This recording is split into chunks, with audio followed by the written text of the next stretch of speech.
You're listening to The Moose and the Loose, your 10 minutes action-packed financial podcast with your host, Mike Yahoo.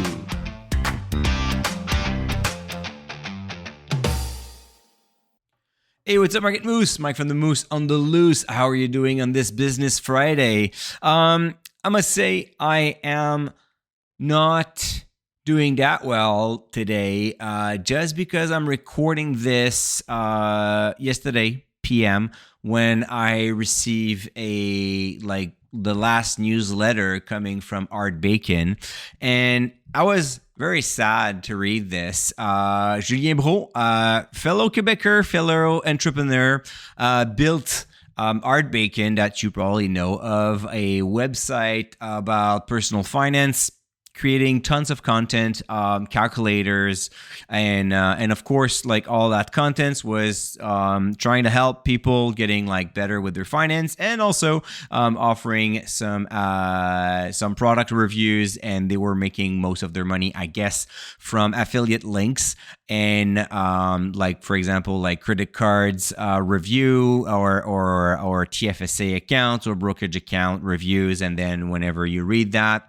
you find that it's the right product for you. You click on it, you open the service or the account with the third party, and that company is paying a commission to Hardbacon for driving that traffic towards those bank or other financial institution.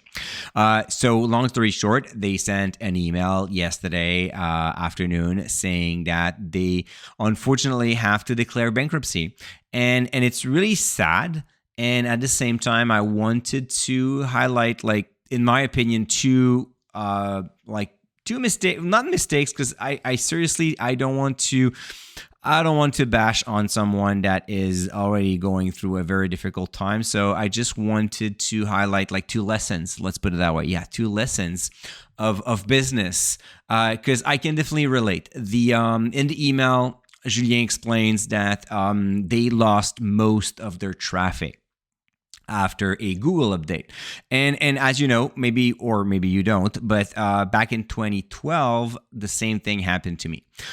Fortunately for me, back in 2012, I was still working at the bank. But like, life is just like, sometimes it just helps you out and you don't even know how come. So at the end of 2011, my wife and I got the amazing news that she was expecting our third children.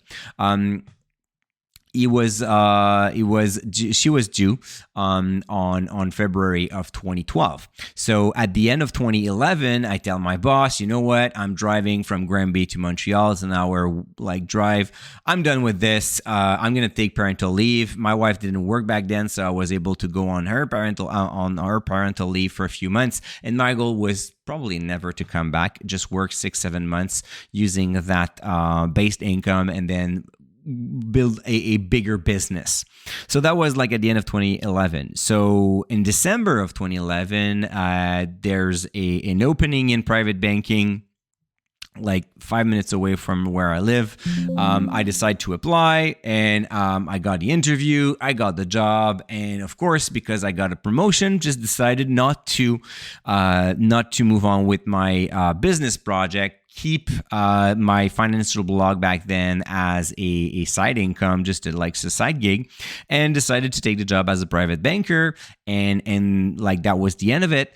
Fast forward to 2012 around September, October, anyways, during fall of 2012, Google update, that was the Panda update, and I lost 80% of my traffic. And at that time, that also meant losing most of my income, because I was doing mostly advertising income. So I can definitely relate to what happened to Hardbacon since September of 2023, so about a year ago.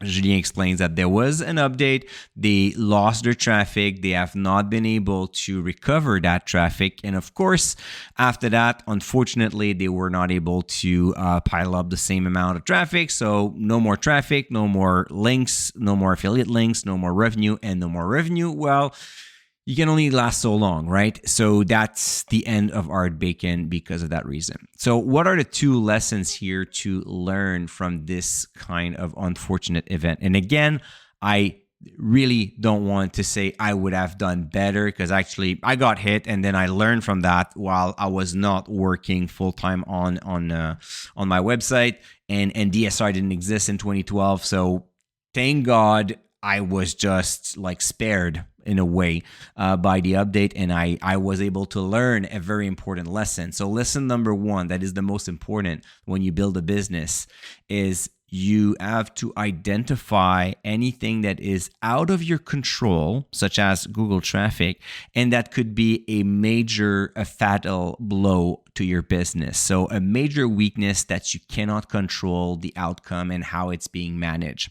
If you've built, for example, your business on Facebook or on Google, well, you're renting that space. So if you rely on Google traffic, well, as we all know, Google is pretty much a monopoly in search engine. They have like 90% of they have 90% of the users using Google for search engine. Then, of course, if Google doesn't like you, you don't really like a business. You don't really have a business if you rely on that traffic to grow. So that's really the first thing, is identify those major flaws and do something about it. I was not able to identify it either. I got smashed, and then I realized, oh, let's put the focus on the email list. So that is something I control. I have that list in my possession, type of thing. So it's my email, my readers, and nobody can take it that away from me. So then I can rent space on multiple platforms and driving people to my newsletter. So ultimately, if they cannot find me anymore on Google, on YouTube, on Facebook, on whatever, well, then they will be able to get my email nonetheless. So that's the first thing, super important. The second thing, and this one is a guess about Hardbacon. I'm not aware of the financials. I've like followed the story, but I mean from a just an investor point of view, just like any other Canadian. But my guess is they have invested a lot in technologies and calculators, and maybe they were spending a lot of cash flow while growing, because it's a classic model for technology stock, where you raise capital, you use that capital to grow faster, and then it becomes very interesting, but you're still burning a part of that capital, which is a successful way to build a business as long as it works well, because you're getting more traction. You take the space. You're probably like a first mover, so you get a lot more people using Hardbacon website, for example, as a resource than any other competitors. And this is how you can grow faster and kind of beat the competition to their own game. The problem with this is when you grow without your own cash flow, then you become more vulnerable. If there's like a major blow like this, like a major event that is slowing down your business seriously, it will be very hard to raise more capital. Most of the time, your bank is already lending you whatever they could, but they would not chip more into the business. And for all of those reasons, things could go very quickly. So you can lose control of your cash flow and start piling up money problems very, very fast. So the second lesson here, and I'm not sure it's 100% applicable on Hardbacon, but still very important business lesson, is control your cash flow. Cash flow is king. Sometimes it's better to not grow as fast as you wanted, but to remain in control of your cash flow. So whenever I invest in DSR, for example, I invest with my own money. So money that is in the bank account that was generated from payments, from subscriptions, and from the revenue that we create. So therefore, I do not go too much into debt to finance a new upgrade on DSR or to add a new feature or anything else. And I think it has been quite a success, because whenever I have a bad month or a bad period, well, DSR has the financial strength, the balance sheet to support that without any troubles. So once again, my heart and my thoughts are with Julien and all the Hardbacon team. That's really unfortunate. Trying to build a business is a fun game, but sometimes the outcome is heartbreaking. And in this case, it's really what's happening. So please, if you're about to work on your business plan, or if you already have a business, just go back on your business model, look at any major flaws that are not in your control, and find a way to control it. The second thing is try to bootstrap your growth and finance all your projects with your own cash flow as much as possible as well. So therefore, you can have more flexibility and you can take those major headwinds and challenges and able to get out of that.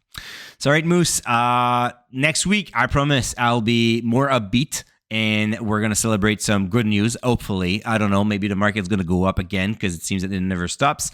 And I hope that you will have a great weekend. And until Monday morning, don't forget to stay invested. Hey, welcome to the disclaimer. If you're listening to The Moose and the Loose, you cannot really expect me to give you buy or sell recommendation or financial advice, right? You're here for fun, you're here for information and some entertainment. But I am not your financial advisor, I am not your broker, so therefore I'm not liable if you're losing money after listening to the podcast.